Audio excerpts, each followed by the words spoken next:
आज फिलहाल स्टार्ट करते हैं, नया चैप्टर है मैग्नेटिज्म एंड मैटर। कहीं ना कहीं चैप्टर 4 से थोड़ा रिलेटेड है ना। तो मैग्नेटिज्म एंड मैटर तो होता क्या है, magnetic phenomena are universal in nature, thus earth is a magnetic predicts human evolution. ठीक है, मैग्नेटिक फेनोमेना मालूम है, यूनिवर्सल का यूनिवर्सल नेचर्स है। अगर आप कोई भी मैग्नेटिक मटेरियल के पास अगर कोई भी ऑब्जेक्ट्स आप ले जाओ तो कहीं ना कहीं क्या होगा, उसको अट्रैक्ट करता है। और earth is a magnetism. The word magnet is derived from the name of an island in Greece called Magnesia. तो मैग्नेटिज्म वर्ड किससे आया है? मैग्नेशिया से आया है। Where magnet ore deposited were found in BC. तो मैग्नेट वेयर कहाँ deposit सबसे पहले अपने को मिला था? 600 BC.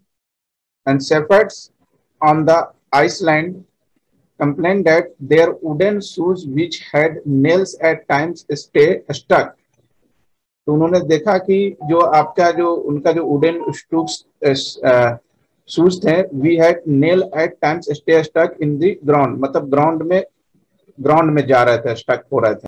There iron tipped rods were similar affected this, और उसके जो आयरन रॉड जो था उसमें भी सिमिलर अफेक्टेड हो रहे थे जो आपके शूज में हो रहे थे। This attractive property of magnet made it difficult of them to move around. अब चूंकि मैग्नेट की इस प्रॉपर्टी के कारण उनको आगे चलना भी मुश्किल हो रहा था। And Chinese text dating 400 BC mention the use of magnetic needle for the navigation of ships. और चाइनीज बुक्स में आपको मिल जाएगा कि 400 BC में मैग्नेटिक नीडल का यूज कर देते हैं नेविगेशन ऑफ शिप के लिए। Caravans crossing the Gobi desert also employ magnetic needles. फिर गोबी डेजर्ट्स में भी मैग्नेटिक नीडल्स का कुछ सबूत मिला है अपने को।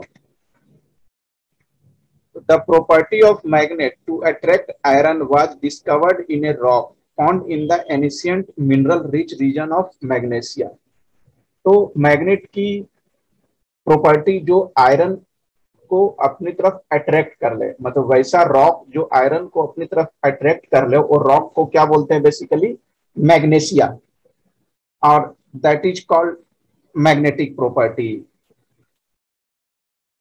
This rock was known as lodestone. इस तरह के रॉक को क्या बोलते हैं? वैसा रॉक जिसमें मैग्नेशिया प्रॉपर्टी हो, उस रॉक को क्या बोलते हैं? Lodestone. And it is example of natural magnet. This is the example of natural magnet. The name magnet is derived from the iron ore magnetia, Fe3O4 से नेम आया है। It was found near the ancient city of Magnesia, है ना। तो जो बहुत पुराने cities जो थे मैग्नेशिया के पास ही इसका इन्वेंशन हुआ था basically magnet. And Fe3O4 contains about 72% of iron and it is heavy and dark gray to black in color.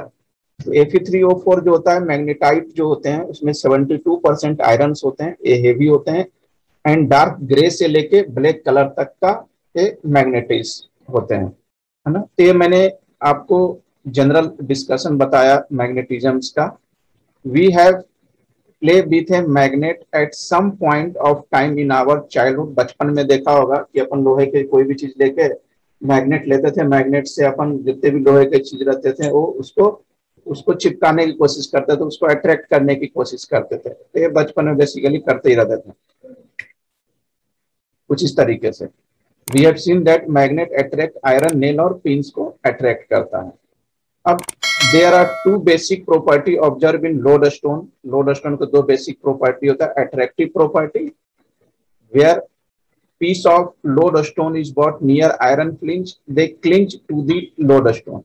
तो पहला property attractive property होता है, जैसे lodestone के piece को iron flint के पास ले जाएंगे तो उसको अपनी तरफ attract करेगा। This is the lodestone. ये आयरन फ्लिंज है, इसको ले गए पास में ते अपनी तरफ पूरा आयरन फ्लिंज को अट्रैक्ट कर लेगा। सेकंड प्रॉपर्टी जो होता है लोडस्टोन का, डायरेक्टिव प्रॉपर्टी होता है। When a piece of lodestone को अगर आप फ्रीली सस्पेंड कर देते, it comes to rest in the north south directions. तो लोडस्टोन को जैसे ही आप हैंग करोगे और उसकी मूवमेंट को रोक दो, मतलब उसको रेस्ट में कर दो, तो लोडस्टोन जो हमेशा रहेगा आपका हैंगिंग, वो नॉर्थ साउथ डायरेक्शंस में रहेगा। इसलिए हमेशा देखना कि मैग्नेट जो रहते हैं हमेशा अपन कितने पीस में करते हैं, दो होते हैं आपका, ए नॉर्थ साउथ हमेशा होता है। देखो इस तरह से नॉर्थ साउथ में ऑटोमेटिक शिफ्ट हो जाएगा, आपका कुछ करने की जरूरत ही नहीं है। The earth behave as a magnet, अपना मैग्नेट भी क्या है, अपना अर्थ भी क्या है, एज ए मैग्नेट बिहेव करता है। Its magnetic field point from the geographic south to north, इसकी मैग्नेटिक पॉइंट्स कहाँ होते हैं geographically, south to north. This ये साउथ है, ये आपका नॉर्थ है, this is the geographically points. अब let us understand what is a bar magnet. अभी तो मैंने जनरल बार मैग्नेट की बात कर ली कि भाई जनरल मैग्नेट क्या होता है, किससे निकलता है, क्या प्रॉपर्टीज होती है। अब है बार मैग्नेट क्या होता है। बार मैग्नेट मतलब जिसमें दोनों पोल हो, this is the bar magnet. अब bar magnet is a rectangular solid magnet which attracts other magnet और आयरन और सब्सटेंस कंटेनिंग आयरन। तो बार मैग्नेट एक सॉलिड बार होता है जो कि आयरन हो या आयरन से रिलेटेड सब्सटेंस जिसमें कि आयरन की मात्रा हो, क्वांटिटीज हो, उसको अट्रैक्ट करता है कुछ इस तरीके से। When a bar magnet is brought near to iron fringe, large number of iron fringe are concentrated at the two ends of the bar magnet. तो जैसे ही आयरन बार को मैग्नेटिक फ्लिंज के पास ले जाओगे तो सारे के सारे मैग्नेटिक फ्लिंज जो है वो आयरन बार की तरफ अट्रैक्ट हो जाएगा। अगर बहुत सारा अमाउंट में अगर आप ले जाओगे तो कुछ इस तरीके का आयरन फ्लिंज जो है वो मैग्नेट के चारों तरफ कलेक्ट हो जाएंगे इस तरह से। This is the concentrated at two ends. तो कंसंट्रेटेड मतलब देख रहा है यहाँ सर्कुलर फॉर्म में हो जाएगा दोनों एंड्स में, ये आपका सर्कुलर फॉर्म में है, और ये से इस तरीके से इस तरीके से इस तरीके से पूरा लिंक हो जाएगा बार मैग्नेट से। ये तो प्रैक्टिकली आप घर पे खुद भी देख सकते हो करके। This two ends are termed as, जिस टू एंड पे आयरन फ्लिंज कंसंट्रेटेड होता है उस टू एंड को क्या बोलते हैं, पोल बोलते हैं। दिस इज द पोल। तो अब देखते हैं पोल ऑफ द मैग्नेट। अब जानते हैं कि फ्रीली सस्पेंडेड मैग्नेट ऑलवेज, अब जो फ्रीली सस्पेंडेड मैग्नेट है उसका डायरेक्शन कैसा किस तरफ होता है, अलाइन नॉर्थ साउथ डायरेक्शंस में। तो बार मैग्नेट के भी दो पोल होंगे, नॉर्थ पोल और साउथ पोल। तो our convenience pole pointing to the north was term as the north pole. जो मैग्नेट का पॉइंट नॉर्थ की तरफ रहेगा उसको अपन नॉर्थ बोल देंगे, और जो साउथ की तरफ रहेगा अपना साउथ बोल देंगे एज अपना कन्वीनियंस के हिसाब से। Hence, a magnet contains two opposite pole. It is always called as the magnetic dipole. इसी को अपन बोलते हैं मैग्नेटिक डायपोल। तो इसके पहले वाला चैप्टर में अपन इलेक्ट्रिक डायपोल के बारे में डिस्कस कर रहे थे, अब इसमें क्या पढ़ेंगे, मैग्नेटिक डायपोल के बारे में। This is the magnet, bar magnet is cut. अब बार मैग्नेट को आप कितनों छोटे छोटे टुकड़ों में कट कर दो, उसकी पोल कभी भी डिस्टर्ब नहीं होगा। अगर एक बार मैग्नेट को आप 100 टुकड़ों में भी कर दोगे तो प्रत्येक छोटे टुकड़ों में भी नॉर्थ पोल और साउथ पोल आपका एग्जिस्ट करेगा। This is always north pole south pole, हमेशा ऑलवेज कितने टुकड़े में आप कर दो। तो magnetic monopole do not exist. ऐसा कोई भी मैग्नेट जिसमें एक पोल हो, एक कभी भी एग्जिस्ट नहीं करता है। आप किसी भी मैग्नेट को कितनों टुकड़ों में कर दो, उसके हमेशा दो पोल तो होंगे ही होंगे, north pole and south pole. क्या होगा इसका आंसर, Fe3O4। सही है, Fe3O4। ये बताएं मैग्नेटाइट में कितने परसेंट आयरन होते हैं, 72। ये बताएं the earth behaves as a magnet with the magnetic field pointing approximately from geographically, किधर से किधर पॉइंट होता है, north to south. South to north. ये बता, डायपोल। डायपोल सही है। अब देखते हैं मैग्नेटिक मोमेंट। तो अभी तक मैंने जनरल डिस्कशन बता दी है, अब देखते हैं मैग्नेटिक मोमेंट क्या होता है। तो basic term related to magnet से पहले, तो मैग्नेटिक मोमेंट पढ़ने से पहले कुछ टर्म देखते हैं। तो मैग्नेटिक मोमेंट्स पढ़ने से पहले मैग्नेट से रिलेटेड कुछ बेसिक टर्म देख लेते हैं। This is the bar magnet. दो पोल होते हैं, साउथ पोल और north pole. The first term क्या है? Pole, the two region near the ends of the magnet where the strength of the magnet is concentrated. जहां से अपने strength ली। North pole, ends of freely suspended magnet pointing towards the geographically north की तरफ जो magnet रहेगा, जैसे north pole, और जो ज्योग्राफिकली साउथ की तरफ रहेगा उसको अपन क्या बोलेंगे? South pole. Pole strength, the concentration of strength of magnetism at the pole of magnet is called pole strength। मतलब अपने को क्या, जैसे ए बार मैग्नेट से, this is the north pole और साउथ पोल, तो जो भी आयरन जो रहते हैं वो नॉर्थ पोल साउथ पोल की तरफ कंसंट्रेटेड हो जाते हैं। तो वही चीज कह रहा है, the concentration of strength of magnetism at the pole of magnet. किसी भी मैग्नेट के पोल की तरफ, आइदर नॉर्थ पोल और साउथ पोल में से अपने को क्या पता चलेगा? मैग्नेटिज्म की स्ट्रेंथ पता चलेगी कि भाई तो इसकी अट्रैक्शन टेंडेंसी मैग्नेट की कितनी ज्यादा है, मतलब कितने ज्यादा आयरन फ्रिंज को अट्रैक्ट कर सकता है और कितने डिस्टेंस पे कर सकता है। तो that is called pole strength. North pole को अपन क्या मान लेते हैं? प्लस एम, और साउथ पोल को मान लेते हैं minus m, and it is the scalar quantity. क्योंकि इसमें केवल क्या अपन बताते हैं? मैग्नीट्यूड के थ्रू बताते हैं, then it is called scalar quantity. SI unit क्या होगा अपना? Ampere metre. पोल स्ट्रेंथ की यूनिट एम्पियर मीटर। अब देखते हैं मैग्नेटिक लेंथ।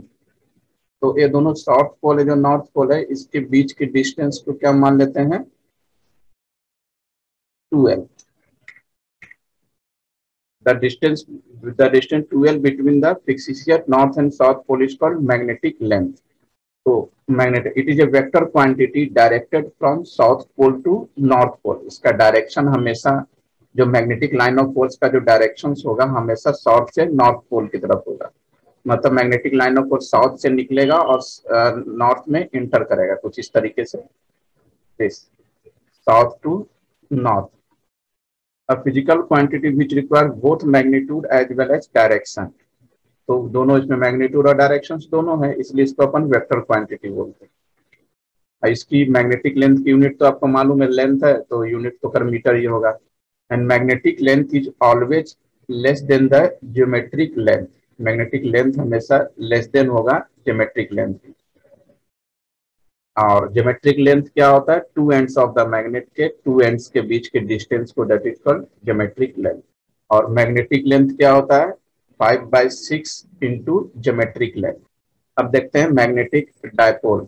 दिस इज एक मैग्नेटिक बार लिया, साउथ पोल नॉर्थ पोल दोनों के बीच का लेंथ अपन ने क्या ले लिया? 2L लिया। A pair of equal and opposite fictitious magnetic pole, north pole of the pole strength plus m, south pole की पोल स्ट्रेंथ माइनस एम है, separated by a finite distance 2L distance पे। फिर अपन ने term देखा कि magnetic dipole होता क्या है। ऐसे आगे अपन पढ़ेंगे मैग्नेटिक डायपोल स्ट्रेंथ, जो कि P equal to M into 2L होता है, ये आगे अपन डिस्कस करेंगे। एक्सिस, जो एक्सिस मान दिख रहा है डायग्राम से, जो साउथ और नॉर्थ पोल दोनों से पास करे, that is called axis. An imaginary straight line passing through two fictitious pole of a dipole is called axis of dipole। Equator, south और नॉर्थ पोल के बीच का जो होता है, that is called imaginary straight line passing through the centre of the magnetic dipole को जो centre से पास करे, दैट और एक्सिस के परपेंडिकुलर हो तो उसको क्या बोलेंगे? इक्वेटर। अब देखें मैग्नेटिक डायपोल मोमेंट, जो अभी मैंने बताया था, north south, this is 2L और स्ट्रेंथ m है, तो मैग्नेटिक डायपोल क्या होगा? m into 2L। It is a vector quantity directed from south to north pole. Directed from fictitious south pole to fictitious north pole के, और इसकी SI unit क्या हो जाएगी मैग्नेटिक डायपोल मोमेंट का, एम्पियर मीटर स्क्वायर। अब देखते हैं फॉर सर्कुलर कॉइल क्या होता है। तो सर्कुलर कॉइल के लिए मैग्नेटिक डायपोल मोमेंट क्या होता है, एन आई ए, आई तो करंट है और ए आपको मालूम है एरिया वेक्टर, और एन क्या है आपका number of turn. The direction of a magnetic moment is given by right handed screw rule से, this is the circular coil से आप इसका डायरेक्शन निकाल सकते हैं।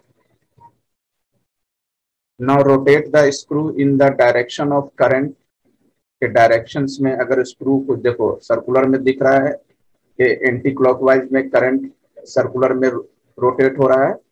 अब स्क्रू को भी रोटेट क्या करो, करंट के डायरेक्शंस में ही रोटेट करो स्क्रू को भी। तो the direction in which the tip of the screw advances the direction of magnetic moment. तो जो स्क्रू आप रोटेट कर रहे हो करंट के डायरेक्शंस में, तो जो स्क्रू का एडवांसेज होगा, एडवांसेज का मतलब क्या होता है कि जैसे स्क्रू या तो टाइट हो रहा है या तो लूज हो रहा है, तो जो स्क्रू का एडवांसेज होगा वही क्या बताएगा मैग्नेटिक मोमेंट का डायरेक्शन। अब when a bar magnet cut into n equal part में, बार मैग्नेट को एन इक्वल पार्ट में डिवाइड किया एक्सिस के पैरेलल, तो पोल स्ट्रेंथ ईच पार्ट का क्या होगा m अपॉन n हो जाएगा। Length of the each part का क्या हो जाएगा, लेंथ 12 हो जाएगा, और मैग्नेटिक मोमेंट क्या हो जाएगा m upon m। Small n जो है ना नंबर ऑफ इक्वल पार्ट, 3 हो गया, 3 इक्वल पार्ट में तो n बराबर 3, 10 इक्वल पार्ट में तो n small n equal to 10 हो जाएगा। और यहाँ स्मॉल m जो बता रहा है ना वो पोल स्ट्रेंथ बता रहा है, और कैपिटल M जो बता रहा है वो मैग्नेटिक मोमेंट बता रहा है। अब when bar magnet normal to the axis, पहले कैसे कट किया था एक्सिस के पैरेलल, अब एक्सिस के अलोंग कट कर रहे हैं, तो उस केस में पोल स्ट्रेंथ तो M के बराबर ही हो जाएगा। लेंथ ऑफ प्रत्येक पार्ट का length 12, magnetic moment of each part का m अपॉन m ही हो जाएगा। फिर दोनों तरीके से कट कर सकते।